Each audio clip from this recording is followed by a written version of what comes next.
Everyone, social media platform Twitter को recently acquire किया था एलॉन मस्क ने और उनकी इस एक्विजिशन के तुरंत बाद ही काफ़ी सारे लोगों को फायर किया गया है या फिर ले ऑफ किया जा रहा है. So as soon as he became the owner of Twitter he fire the CEO Parag Agrawal. और उसके अलावा अब सामने आ रहा है कि उन्होंने almost all the people who were working in India, all the people who were in the Indian team, they have been laid off. So there were around total 250 people in India who were working, who were employees of Twitter, and they have been laid off.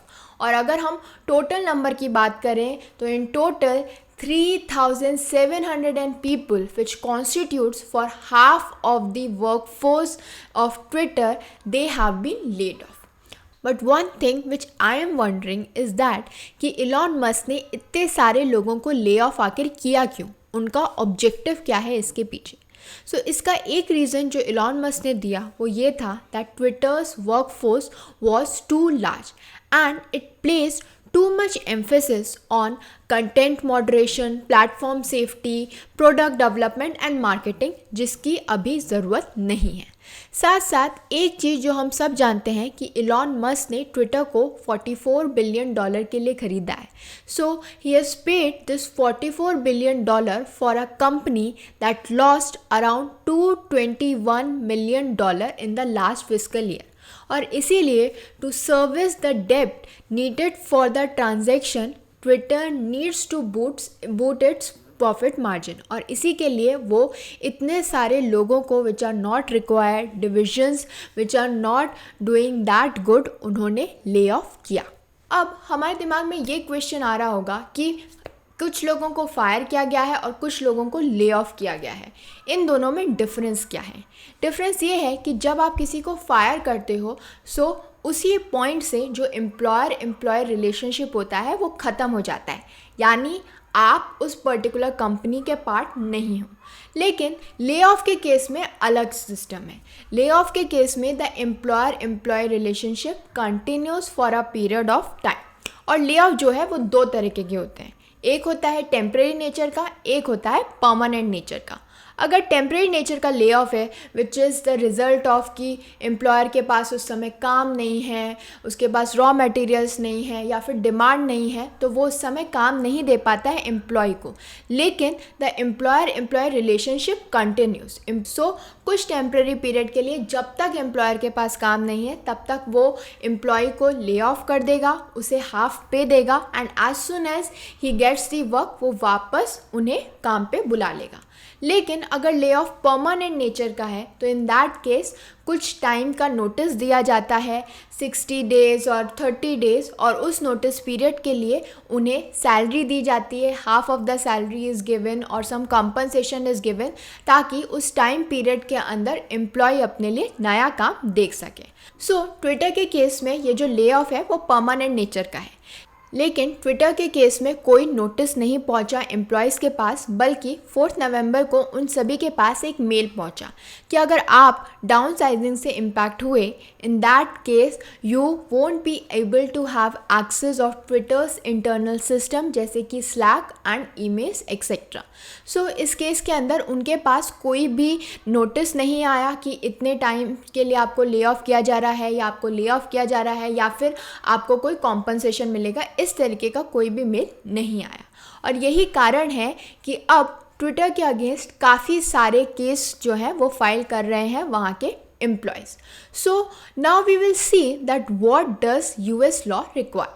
The federal worker adjustment and retraining notification act, जिसे हम short में वान act भी कहते हैं, इसके according वो businesses जिसके अंदर 100 या 100 से ज़्यादा एम्प्लॉयज़ हैं और अगर वो अपने एम्प्लॉयज़ को ले ऑफ करते हैं, इन दैट केस उन्हें अपने एम्प्लॉय को 60 दिन का नोटिस देना होगा, यानी 60 days notice should be given before engaging in mass lay of. अब ये मास ले ऑफ का मतलब क्या है?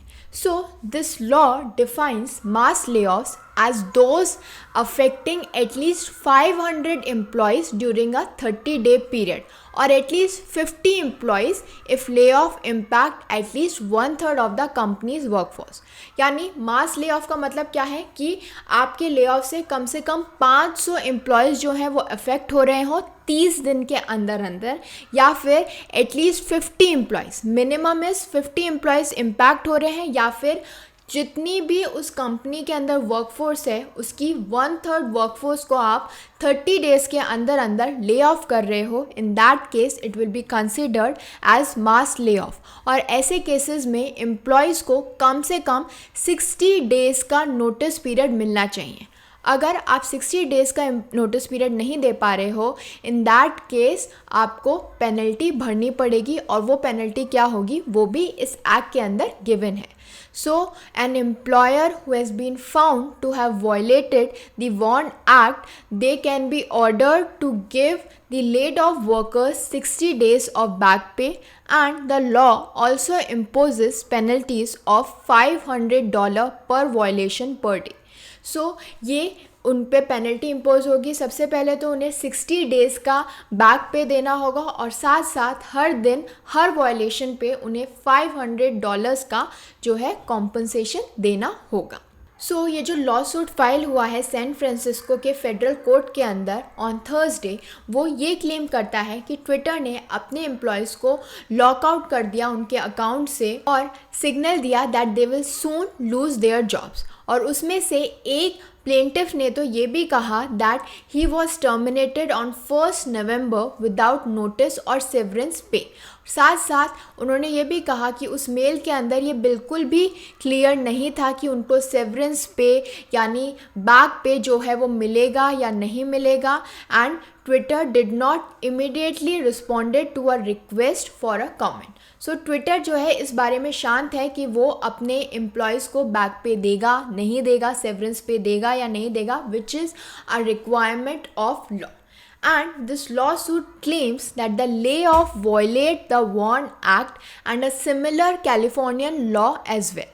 So ट्विटर ने जो है सारे लॉज को जो है वायलेट किया है, और इसीलिए अब ये लॉ सूट्स ट्विटर के अगेंस्ट फाइल किए जा रहे हैं। ये भी माना जा रहा है कि ट्विटर जिन लोगों को उसने ले ऑफ कर दिया है उनको ज़बरदस्ती जो है ऐसी चीज़ पे साइन भी करा सकता है, डॉक्यूमेंट भी साइन भी करा सकता है that they won't sue against Twitter in exchange for a modest severance pay. और ऐसा पहली बार नहीं हो रहा है। इलॉन मस्क के पास सिर्फ ट्विटर ही नहीं है, वो मालिक हैं स्पेस एक्स और टेस्ला के भी, और उनके अगेंस्ट भी ऐसे ही सिमिलर ले ऑफ के केसेस चल रहे हैं जहां पे उन्होंने वॉर्न एक्ट को वायलेट किया था। Tesla Inc was sued in Texas federal court in June for violating the WARN act, जहां पे उन्होंने 500 लोगों को ले ऑफ किया था at a factory in sparks Nevada, and the law firm behind that case, which was Boston based Lishan and Liz Riordan, also represents the Twitter workers who sued. So ये जो firm है इन्होंने immediately respond नहीं किया, अभी तक Twitter का कोई रिस्पॉन्ड नहीं आया है, लेकिन टेस्ला ने ये कहा है that merely right sizing by firing poorly performing workers and not engaging in layoff that required advance notice. सो हम देख सकते हैं कि इलॉन मस्क के लिए ये कोई नई बात नहीं है, वो अपनी प्रीवियस कंपनीज में भी इस तरीके का ही रुख अपना चुके हैं। बट ट्विटर अब ये कह रहा है कि हम सेवरेंस पैकेज देंगे to the workers who have been laid off, और वो क्या देंगे उसी के बारे में मैं आपको डिटेल के अंदर बताऊंगी।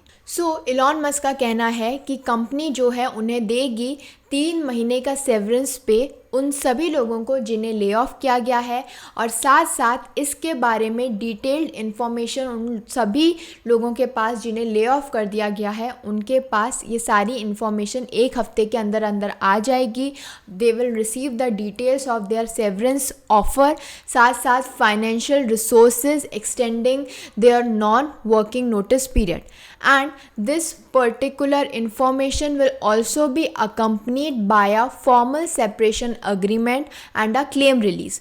Claim release एक ऐसा एग्रीमेंट है जिसे एम्प्लॉयज़ को साइन करना पड़ेगा और उसमें ये लिखा होता है that now after the severance pay जो ये एम्प्लॉयज़ है they will not pursue legal complaints against Twitter and instructions on how to return company equipment such as laptops, IDs and badges. सो इस तरीके से ट्विटर जो है इस पूरे मामले को सेटल करने की कोशिश कर रहे हैं और अगर वो सेवरेंस पे दे देते हैं then in that case they are not actually violating the वॉन act. So I hope this information was helpful to all of you. Please do like, share and subscribe to my channel. Thank you.